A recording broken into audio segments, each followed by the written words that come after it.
महिला और दिव्यांग कोच में सफर कर रहे 76 यात्रियों पर रेलवे की बड़ी कार्रवाई। नमस्कार, आप देख रहे हैं RR Bharat 24। Madhupur railway station पर रेल नियमों का उल्लंघन करने वालों के खिलाफ गुरुवार को रेलवे प्रशासन ने बड़ा अभियान चलाया। रेलवे मजिस्ट्रेट विवेक राज के नेतृत्व में विशेष जांच अभियान के दौरान महिला, दिव्यांग और वरिष्ठ नागरिक कोचों में अनधिकृत रूप से यात्रा कर रहे 76 यात्रियों को पकड़ा गया। जाँच अभियान के दौरान गिरिडीह मधुपुर सवारी गाड़ी, आसनसोल झाझा मेमू, हटिया पाटलिपुत्र एक्सप्रेस और धनबाद पटना इंटरसिटी एक्सप्रेस जैसी ट्रेनों की गहन जाँच की गई। इस दौरान महिला कोच में पुरुष यात्रियों के सफर करने और दिव्यांग व वरिष्ठ नागरिकों के लिए आरक्षित डिब्बों में अनधिकृत यात्रा करने के मामले सामने आए। इसके बाद रेलवे अधिकारियों ने सभी पकड़े गए यात्रियों को रेलवे मजिस्ट्रेट कोर्ट में प्रस्तुत किया, जहां रेलवे अधिनियम के तहत जुर्माना वसूला गया। रेलवे मजिस्ट्रेट विवेक राज ने कहा कि महिला, दिव्यांग और वरिष्ठ नागरिक इन वर्गों की यात्रियों की सुरक्षा और सुविधा के लिए बनाए गए हैं। ऐसे में इन डिब्बों में अनधिकृत यात्रा करना सीधे तौर पर रेलवे नियमों का उल्लंघन है। रेलवे प्रशासन ने साफ चेतावनी दी कि महिला कोच में पुरुष यात्रियों की यात्रा और आरक्षित कोचों का गलत इस्तेमाल अब किसी भी हालत में बर्दाश्त नहीं किया जाएगा। अभियान के दौरान कोर्ट कर्मी रमीज रजा, उदय सिन्हा, आनंद कुमार और जीआरपी के अनूप सिंह सहित आरपीएफ और रेलवे कर्मी मौजूद रहे। रेलवे प्रशासन का कहना है कि यात्रियों की सुरक्षा और सुविधा के ऐसे विशेष जांच अभियान आगे भी लगातार जारी रहे।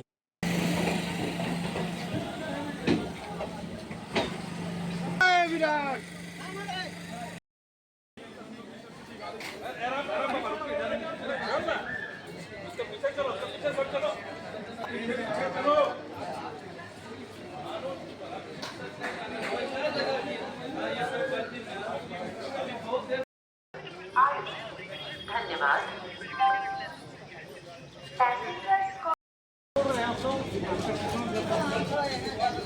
प्रकाश